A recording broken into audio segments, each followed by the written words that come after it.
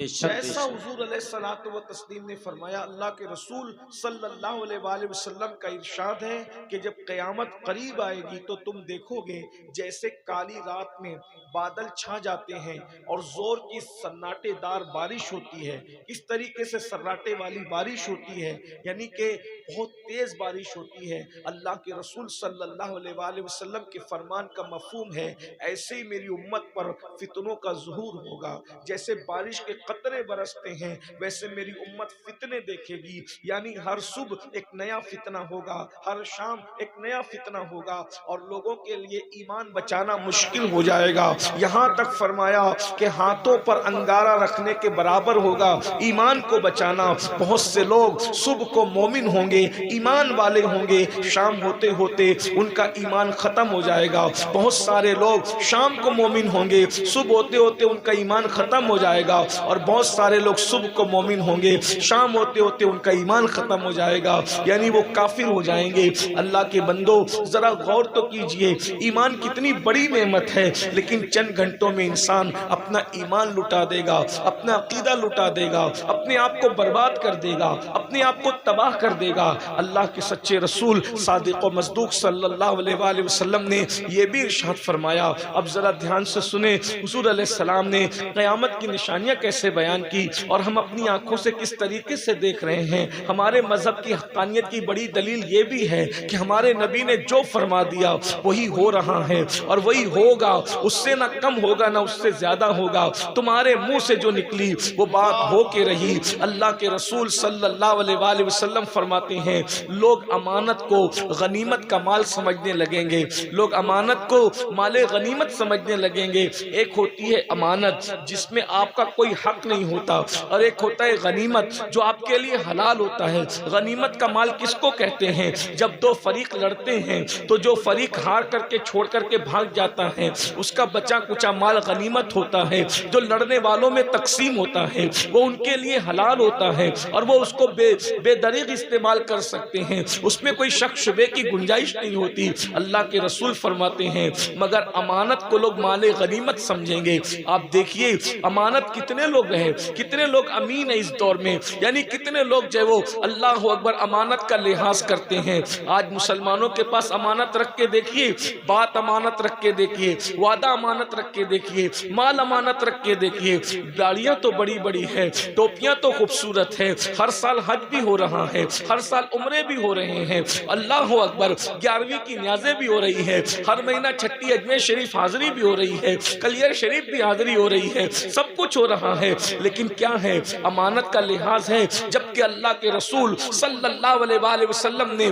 منافق کی جو نشانی بیان کی ہے، اپنے آپ میں چیک کیجئے حدیث کی روشنی میں۔ میرے بھائیوں، کہیں ہم مسلمان کے نام پر منافق تو نہیں ہو گئے؟ اللہ کے رسول علیہ السلام فرماتے ہیں منافق کی 3 نشانیاں ہیں۔ جب منہ کھولتا ہے تو جھوٹ بولتا ہے۔ منافق کی پہلی نشانی، جب بھی بولے گا جھوٹ بولے گا، وعدہ کرے گا وفا نہیں کرے گا، امانت رکھی جائے گی اس میں خیانت کرے گا۔ ذرا چیک کیجئے کہ یہ تینوں نشانیاں ہمارے اندر نہیں ہیں۔ اللہ کے بندوں ذرا غور تو کیجئے۔ آج تو جھوٹ بولنے کو لوگ گناہ سمجھتے بھی نہیں ہیں، بلکہ میں تو روزانہ دیکھتا ہوں مذہبی طبقے کو جھوٹ بولتے دیکھ رہا ہوں، اور اتنا آسانی کے ساتھ، جیسے ہم اسٹیج پر جا رہے ہیں، صدر کا فون آ رہا ہے، ارے جلدی آؤ یار، کہاں ہو؟ تو بیٹھے ہوئے میرے ساتھ بیٹھے ہیں، کہتے ہیں نکل چکے ہم لوگ، رستے میں ہیں۔ آپ مجھے بتائیں، مجھے حیرت ہوتی ہے، آخر وہ صدر آپ نے اگر اس نے چلا کر کے بلایا، اگر آپ کہہ دیں کہ ہم گھر میں بیٹھے ابھی نکل نہیں پائے ہیں، تو کیا وہ گردن اڑا دے گا؟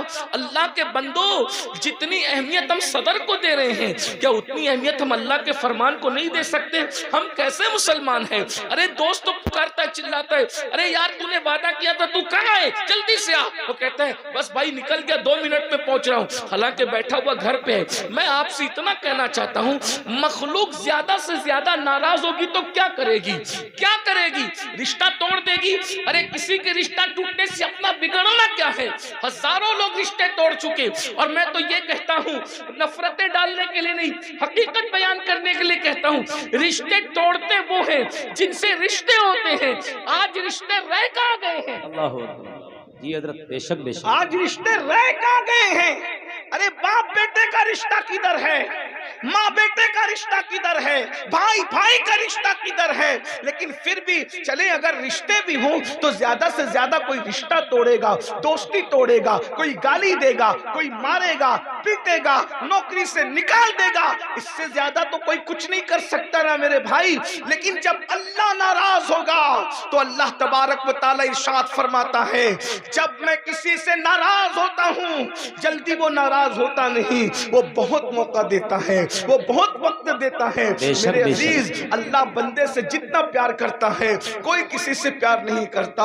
صوفیہ کہتے ہیں اللہ 70 ماؤں سے زیادہ پیار کرتا ہے، بعض صوفیہ کہتے ہیں وہ کروڑوں ماؤں سے زیادہ پیار کرتا ہے۔ میں تو کہتا ہوں جیسے اس کے کسی فعل کی کوئی حد نہیں ہے، اس کی محبتوں کی بھی کوئی حد نہیں ہے۔ وہ حد کہاں سے لائیں؟ رب کی ہر چیز لامحدود ہے، اس کا علم لامحدود ہے، اس کی رحمتیں لامحدود ہے، اس کا کرم لامحدود ہے، اس کی عنایتیں لامحدود ہے۔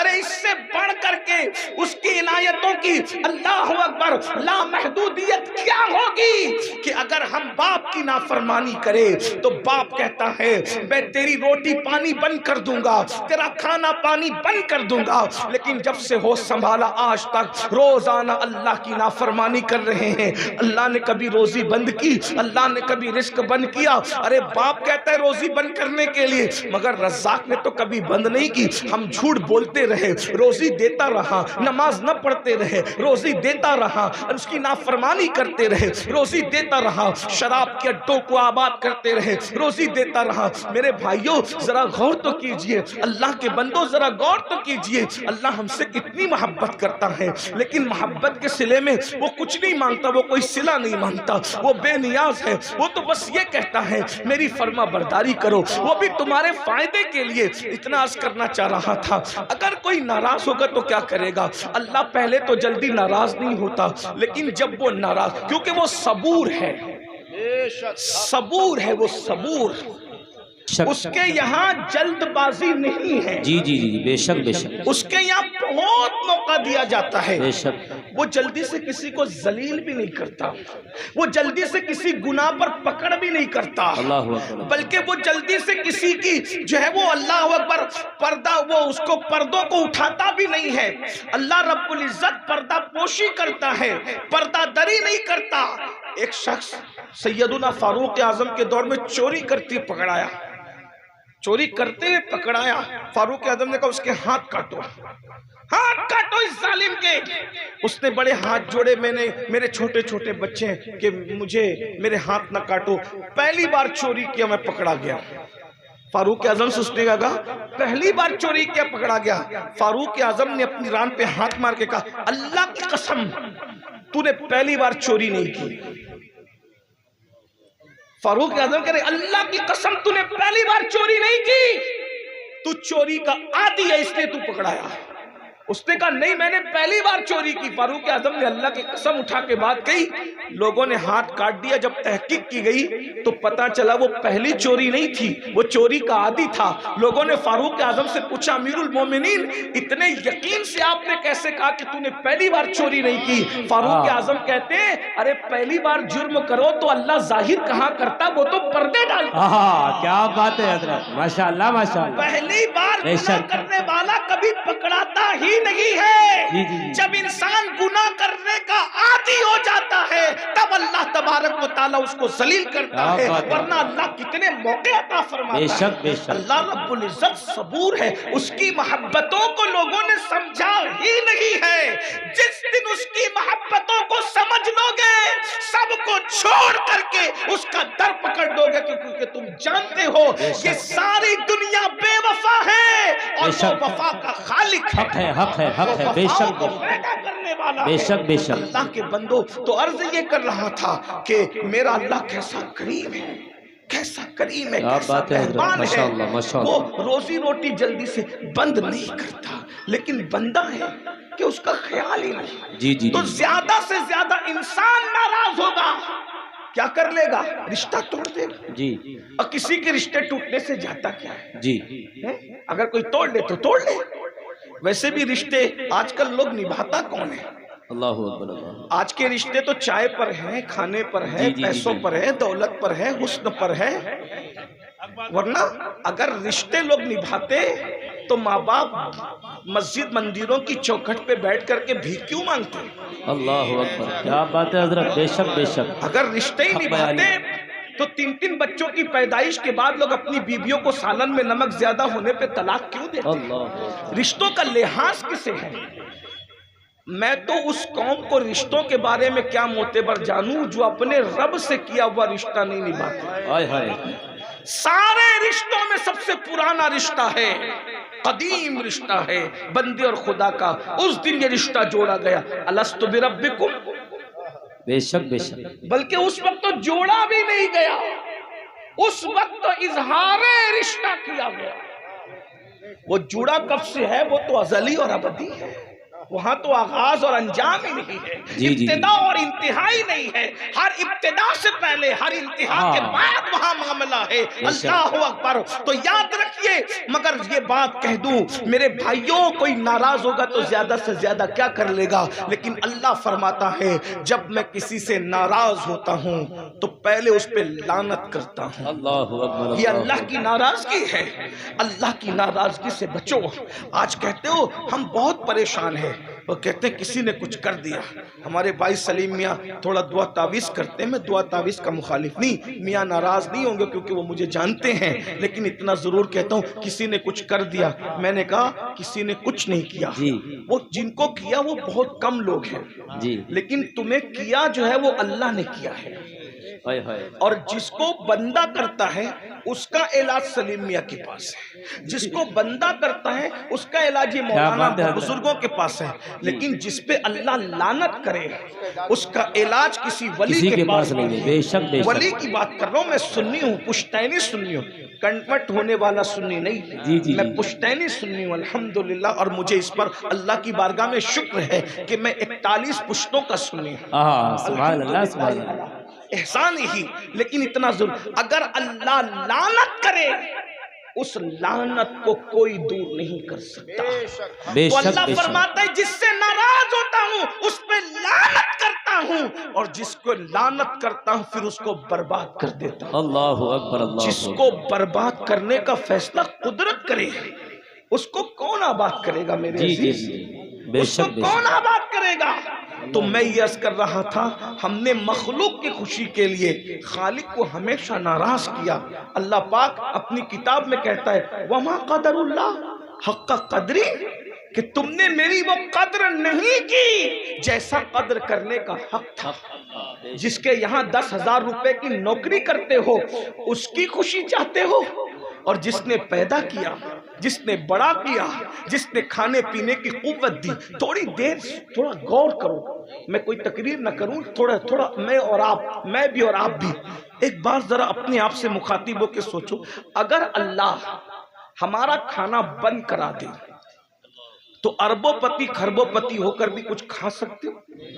نہیں۔ کس کے لیے کما رہے ہو؟ اپنے لیے نا، اپنے بچوں کے لیے نا۔ اگر وہ نہ چاہے کہ تم کھاؤ، تم نہ کھاؤ، اگر وہ چاہے کہ تم نہ کھاؤ، کھا سکتے ہو؟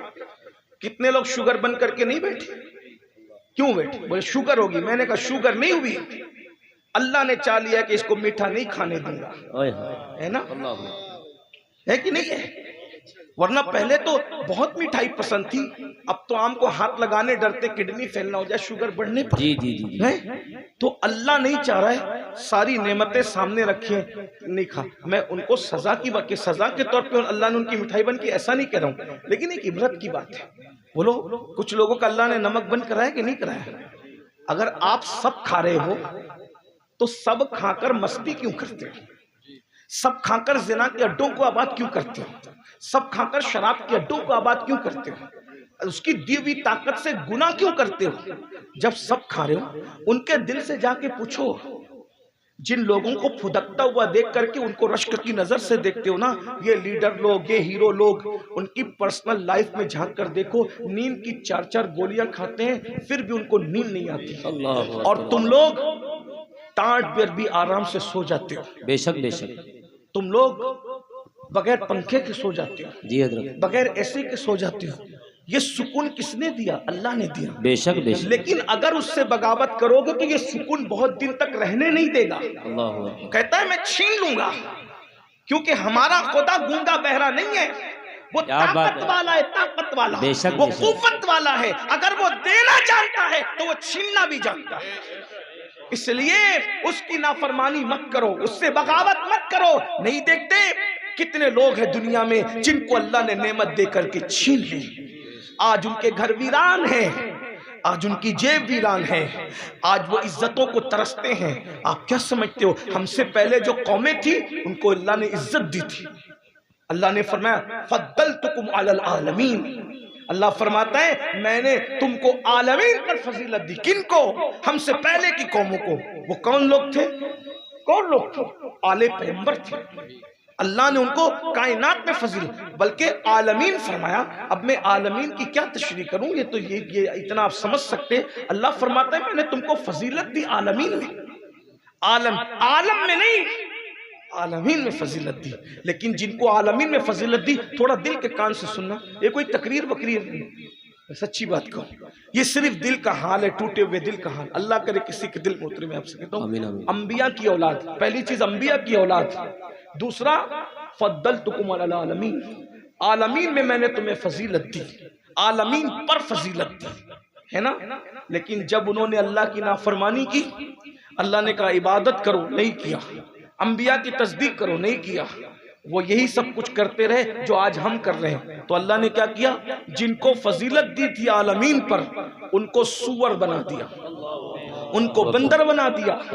قرآن اٹھا کے دیکھیں، جس قرآن کے اندر یہ بات لکھی ہوئی ہے کہ ہم نے تمہیں عالمین پر، آج وہ ذلیل ہو گیا۔ پھر قرآن ان کے بارے میں کیا کہتا ہے؟ علیہم الذلہ والمسکنہ، اور ہم نے ان پر پھر ذلت مسلط کر دی اور غربت مسلط کر دی۔ پتہ چلا غربت اور ذلت کب آتی ہے؟ جب اللہ رسول سے بغاوت کرو تب آتی ہے۔ ورنہ مسلمانوں آپ کیا سمجھتے ہو یہ جو آپ غریب ہو رہے ہو، مفلس ہو رہے ہو، ذلیل ہو رہے ہو، یہ کسی کی سازش ہے؟ ہم تو ساری سازشیں کسی نہ کسی کے سر ڈالتے ہیں۔ یہ اللہ بتا رہا ہے کہ اللہ جس پر غضب کرتا ہے پھر اس پر ذلت اور مسکنت مسلط کر دیتا ہے۔ تو آج اگر مسلمان ذلت و رسوائی کے دلدل کے اندر جو وہ دھستے جا رہے ہیں تو یہ اللہ کے غضب کی وجہ سے ہے۔ ورنہ یہی ہندوستان تھا جو سونے کی چڑیا کہلایا تو وہ صرف تمہاری وجہ سے کہلایا۔ ایک کلکتہ دیکھتا کہ مسلمان تاجر کے پاس انگریزوں کی آمد سے پہلے اتنی دولت ہوا کرتی تھی کہ اور حکومتوں کے شاہی خزانے میں بھی اتنی دولت نہیں تھی جتنی دولت مسلمانوں کے پاس تھی. میرے عزیز، میرے بھائی، مگر آج تم روٹی کے ٹکڑوں کو ترس رہے ہو. کیوں؟ اس کی وجہ یہ ہے جب خدا کی نافرمانی کرو گے تو یہی ہوگا. تو جلدی جلدی سے چلتے ہیں. آقا نے کیا ارشاد فرمایا؟ لوگ امانت کو غنیمت سمجھیں، امانت میں خیانت مت کرو. اب امانت کی مختلف شکلیں ہیں. جیسے اگر کسی نے کہہ دیا یار یہ میں راز کی بات اس سے کرو، یہ امانت ہے، پھر مر جاؤ مگر وہ کسی سے مت کہو، کیونکہ بزرگوں نے فرمایا مومنوں کے سینے رازوں کے قبرستان ہوتے ہیں. جیسے قبرستان میں ایک مرتبہ مردہ دفن ہو گیا اس کو کوئی نکال نہیں سکتا، ویسے مومن کے سینے میں راز گیا بات ختم. یہاں تو کوئی رازدار ملتا ہی نہیں. جس کو راز کی بات کہہ دو، جس کو وہ اور کسی رازدار سے شیئر کر دیتا ہے. یہ حال ہے. یعنی عورتیں پہلے رازدار نہ تھی، اب تو مرد بھی رازدار، مردوں میں بھی رازدار ختم ہو گئے، کیونکہ یہ امانت میں خیانت کرنے والی قوم ہے اور اللہ نے ان پر غربت اور ذلت مسلط کی. پھر اللہ کے رسول علیہ السلام فرماتے ہیں قیامت کے قریب تم دیکھو گے کہ عورتیں کپڑے پہن کر بھی ننگی رہے گی. اللہ کے رسول علیہ السلام کا فرمان ہے عورتیں کپڑے پہن کر بھی یعنی اتنے پتلے اور باریک لباس ہوں گے ان کے کہ کپڑے پہننے کا مقصد پورا نہیں ہوگا. آپ دیکھیے ہم کس دینداری کی بات کرتے ہیں. ہم کہتے ہیں مسلمانوں پر ظلم ہو رہا ہے. میں ایک بات کہوں، علماء بیٹھے غلطی کروں گا تو اصلاح کر دیں گے. جو سچا مسلمان بن جائے نا کبھی اس پہ ظلم ہو ہی نہیں سکتا. جی جی جی بے شک بے شک، زندہ باد زندہ باد. مسلمان بن کر تو دیکھو، تمہارے پیر میں کانٹا چبھے گا نا رب کی رحمتیں اترتی بھی نظر آئے گی. بے شک بے شک. مسلمان بن کر تو دیکھو، اگر جنابت میں مر جاؤ گے تو فرشتے تمہیں غسل دینے آئیں گے. بے شک بے شک، زندہ باد زندہ باد. ماشاء اللہ. نئی بات نہیں کہہ رہا ہوں، کیا ہوا ہے ایسا. جی حضرت. ایسا ہوا ہے.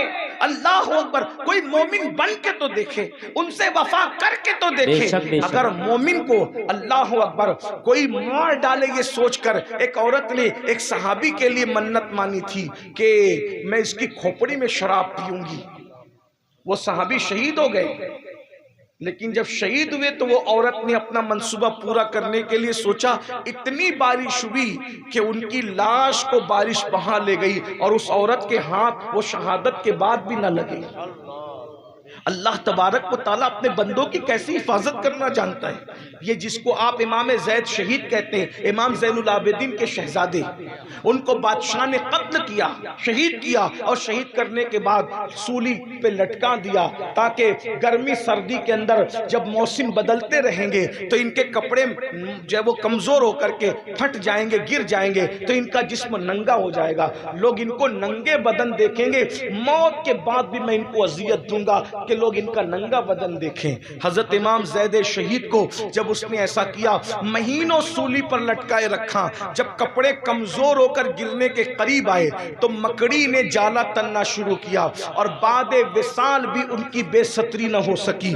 تو جو اللہ ہمیں یہ بتا رہا ہے کہ تیری موت کے بعد بھی میں تیری ستر پوشی کروں گا، تو میرا بن کے تو دیکھ، تو میرا بندہ تو بن کے دیکھ. میرے بھائیوں آج ہمیں ہو کیا گیا ہے، ہم سب کچھ بنے، اللہ کے بندے ہی نہیں بنتے. ہمارے گھروں کا ماحول دیکھو، پوری دنیا میں چیختے ہو، پوری دنیا میں اسلام نافذ کریں گے، اسلام نافذ کریں گے. میں نے کہا دنیا میں اسلام نافذ کرنے کے بڑے چیلنجز ہیں، لیکن تو اپنے گھر کا حکمراں ہے، پہلے اپنے گھر میں اسلام نافذ کر. وہاں کوئی چیلنج ہی نہیں ہے، تو اپنے گھر کا بادشاہ خود ہے. میرے بھائی کیا تیرے گھر میں اسلام ہے؟ بتائیے اپنے گھر میں اسلام کہاں ہے؟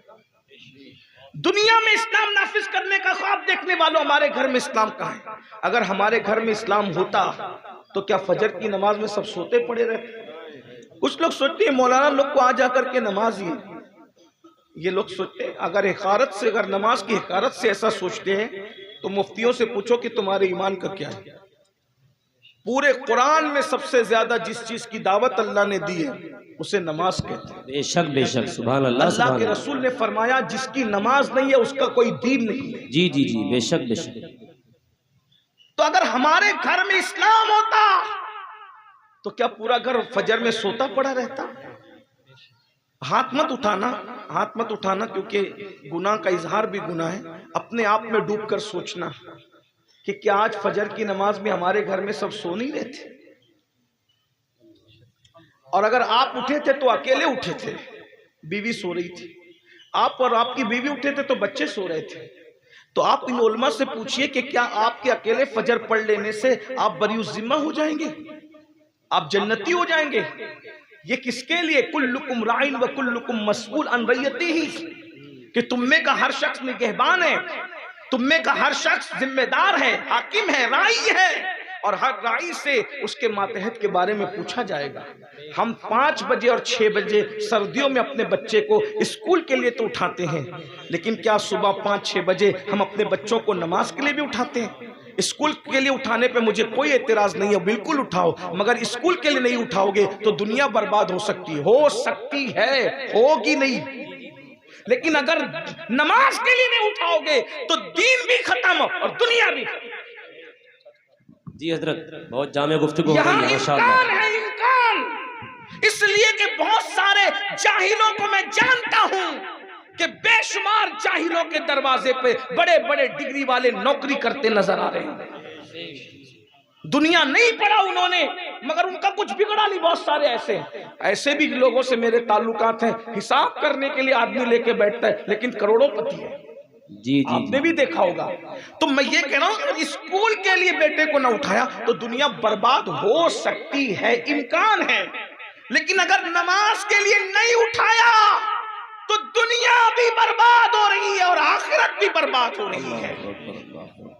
اس لیے کہ جس پر اللہ لعنت کرے، اگر اپنے بچوں کا بھلا چاہتے ہو، اپنے بچوں کی خوشی چاہتے ہو، اپنے بچوں کو دنیا اور آخرت کو سنوارنا چاہتے ہو تو اپنے بچوں کو دین کے قریب لاؤ. آپ تو یہ سمجھ رہے ہیں کہ دین تو آخرت میں کام آئے گا تو جب جو ہوگا دیکھا جائے گا. نہیں، جو دین جنت دلا سکتا ہے اس دین کی برکت سے مال بھی آ سکتا ہے. بے شک بے شک، زندہ باد زندہ پتہ باد. نہیں تبلیغی جماعت کے چکر میں آ کر کے لوگ مال سے اتنی نفرت کیوں کرنے لگے. ہاں، نادانوں نے ایسی کیا بلا پلائی کہ لوگوں کو ایسا لگنے لگا کہ مال خطرناک چیز ہے. میرے بھائی اگر مال خطرناک ہوتا تو پھر نظام زکوٰۃ اسلام میں کیوں ہوتا؟ مال برا نہیں، مال خطرناک نہیں، مال تو اچھی چیز ہے، مگر بس بات اتنی ہے اگر ادائیگی زکوٰۃ کے ساتھ مال ہے تو وہ آپ کے لیے جنت کا راستہ ہے. کیا بات ہے، سبحان اللہ. اگر مال کو جگہ آپ نے تجوری میں دیا ہے، دل میں نہیں دیا ہے تو انشاءاللہ آپ کامیاب ہیں. میرے بھائی اگر پانی نہیں ہوگا تو کشتی چلاؤ گے کس پر؟ جی جی جی، کیا بات ہے. آپ کہتے ہیں کہ پانی میں کشتی ڈوب جاتی ہے، پانی میں تو پانی ختم کر دو تو پھر کشتی کا کام کیا رہ جائے گا؟ پانی ختم ہو جائے گا تو. بس بات اتنی ہے، کشتی بھی ضروری ہے منزل کے لیے اور پانی بھی ضروری ہے. اگر پانی کو ڈوبنے کے خوف سے ختم کر دو گے تو کشتی تو پھر چل ہی نہیں سکتی، کیونکہ کشتی نے پانی میں چلنا ہے. بلا تمثیل مال ختم کرنے کی کوشش مت کرو. جیسے منزل پہ جانے کے لیے کشتی کے لیے پانی ضروری ہے، ویسے دنیا اور آخرت کی کامیابی کے لیے مال بھی ضروری ہے. مگر فرق اتنا ہے کہ کشتی کو دریا میں رہنا چاہیے تو کشتی کامیاب ہے، اگر دریا کشتی کے اندر آ جائے تو پھر کشتی ڈوب جاتی ہے. بلا تمثیل مومن کو دنیا میں رہنا چاہیے، مومن کے اندر دنیا نہیں رہنا چاہیے. مومن مال کے اندر رہے، مال مومن کے اندر نہ رہے. اگر اللہ اکبر، جب تک انسان مال میں رہتا ہے تو عثمان غنی کہلاتا ہے، مال میں رہتا ہے عبد الرحمن ابن عوف کہلاتا ہے، اور اس کے اندر مال آ جاتا ہے تو وہ فرعون اور نمرود کہلاتا ہوا نظر آتا ہے. مال برا کس نے کہا؟ کیا بات ہے حضرت، زندہ باد. اور میرے تمہارے نبی نے، کسی نبی کی یہ تعلیم نہیں ہے جو اپنے نبی کے. سب نبی سراخوں پر ہمارے نبی ہیں، سب انبیاء ہمارے ہیں، لیکن کسی نبی نے نہیں کہا جو میرے نبی نے کہا. کیوں؟ آقا فرماتے ہیں مال کماؤ مالدار بنو. حضور نے فرمایا صلی اللہ علیہ وسلم مال کماؤ مالدار بنو، کیونکہ غربت انسان کو کبھی کبھی کفر تک پہنچاتی ہے. اللہ اکبر اللہ اکبر. جی حضرت حق بیانی ہو رہی ہے ماشاءاللہ. آپ تو یہ سوچ رہے کہ ہمیں غریب رہنا کیونکہ اسلام غریبوں کا مذہب. میں نے کہا رسول اعظم سے لے کے امام اعظم تک، امام اعظم سے لے کے غوث اعظم تک مجھے تو کوئی غریب نہیں ملتا. کیا بات ہے حضرت. یہ کون سا غریبوں کا مذہب ہے؟ امام حسین 25 حج کرتے ہیں، غریب کرے گا 25 حج؟ امام اعظم 55 حج کرتے ہیں، غریب کرے گا 55 حج؟ سبحان اللہ. حضرت سیدہ نفیسہ مصری امام جعفر صادق کی بہو ہے، وہ عورت ہو کر 30 حج کرتی ہے، غریب کرے گا 30 حج؟ سبحان اللہ سبحان اللہ. آپ مجھے بتائیں تو صحیح نا، یہ کیا فکر ہے؟ بس اتنا ہے کہ مال کو دل میں جگہ مت دو. بلکہ مجھے ایک بات یاد آئی، تاریخ کے اگر اوراق کو پلٹوں، ایک بادشاہ تھا، کہاں کا تھا کیا تھا مجھے بہت معلومات نہیں ہے. ایک بادشاہ تھا، اس کا نام محمود غزنوی تھا. ایک ملک پہ حملہ کیا اس نے 7 مرتبہ، لوگ 17 بار بھی کہتے ہیں لیکن مبالغہ کرتے 7 بار حملہ کیا، اور کچھ کم زیادہ ہو سکتا ہے. کس ملک پہ کیا یہ بھی میری زیادہ معلومات نہیں کیونکہ بہت پڑھا لکھا نہیں. بار بار حملہ کیا، بار بار کیا حملہ. وہاں کے لوگ اتنے بہادر تھے کہ تلوار کی زور پہ اس کو بھگا دیا، وہ چلا گیا بیچارہ. اچھی نیت سے آیا تھا اس ملک پہ، چلا گیا. پھر اس کے بعد وہ حملہ کرنے کا ارادہ ترک کر دیا. دھیان سے سننا. تو وہ اپنے مرشد کے پاس پہنچا، اس کے مرشد کا نام تھا شیخ ابو الحسن خرقانی. اس نے کہا او محمود، وہ فلاں ملک پہ جس کا نام پتہ نہیں چل پا رہا ہے، تو ظاہر سی بات ہے تحقیق کرو گے تو معلوم ہوگا، کیونکہ آپ کو یہ مدرسہ جو جمال مصطفیٰ کے لوگ ہیں ان کو تھوڑی سی غلطی ہو گئی کہ یہ مقرر کو بلانے کی بجائے شاید انہوں نے غلط پروپیگنڈا سن کے کسی فقیر کو بلا لیا. تقریر کرنا فقیروں کا تو کام ہی نہیں ہوتا. مقرر کو بلاتے تو وہ پورا پیش کرتا کہ ملک کو کون ہے کیا ہے، لیکن بہرحال اب معلومات کم ہے تو اپنی اٹکل سے کیا کہیں. لیکن اگر معلومات بھی ہونا تو حضرت یوسف علیہ السلام کو کہا جاتا ہے کہ اپنا خواب سوتیلے بھائیوں سے نہ بیان کرنا. تو بہت ساری چیزیں ایسی ہوتی ہیں جو سوتیلے بھائیوں سے نہیں کہی جاتی، اور مائک پہ کہی ہوئی چیز سگے بھائیوں سے بھی سوتیلے بھائیوں تک پہنچتی ہے. اس لیے سوتیلے بھائیوں تک بات کہنا اچھا نہیں. اگر نبی بھی سوتیلے بھائیوں سے بات کہہ دے، اگر نبی بھی سوتیلے بھائیوں سے بات کہہ دے تو کنویں میں ڈالے جاتے ہیں، بازار میں بیچے جاتے ہیں، ہے نا، اور پھر کس منزل سے گزرتے ہیں. اس لیے یہاں سوتیلے بھائیوں سے کوئی بات نہیں کہنا. معلوم نہیں ہے یہ کہنا زیادہ اچھا ہے، کم معلومات یہ کہنا بھی زیادہ اچھا ہے. بہرحال آپ سب تو مجھے جانتے ہیں، غوثیت ماپ کے در کا فقیر ہوں، اور آپ کو پتا ہے غوث پاک کے خزانے میں کوئی کمی نہیں. کیا بات ہے حضرت. زندہ باد زندہ باد. بہرحال تو عرض یہ کر رہا تھا، سنیے ذرا توجہ سے سنیے. کون سا ملک تھا نہیں پتا زیادہ تر. اللہ امام ابو الحسن خرقانی نے فرمایا اور تو وہ فلاں ملک پہ بار بار حملہ کرنے جاتا تھا. اب جاتا نہیں. کہا حضرت وہ بہت طاقتور لوگ ہیں، جب حملہ کرتے ہیں وہ اپنی تلواروں سے بھگا دیتے ہیں، اور اب میرے پاس اتنی پیسے نہیں ہیں کہ میں وہ خرچہ اٹھا سکوں. توجہ کرنا، میں خرچہ اٹھا سکوں، میرے پاس پیسے نہیں ہیں، کیونکہ اتنی بڑی فوج کو اتنا لمبا لے کر کے جاؤں گا تو پیسے چاہیے نا، کھلانے کے لیے پلانے کے لیے. اس کے بعد ان کو مجھے تنخواہ بھی تو دینی ہے، تو تنخواہ دینے کے لیے کہاں سے لاؤں؟ اب سننا مسلمانوں، یہ اپنی تاریخ ہے. شیخ ابو الحسن خرقانی جیسے صوفی نے کہا او بادشاہ ہمت مت ہار، اگر تیرے طرف متوجہ ہو جائیے مجھے کوئی اعتراض نہیں. اللہ اکبر. اور اگر حضور کے فرمان سے کوئی چیز بڑی نہیں ہے تو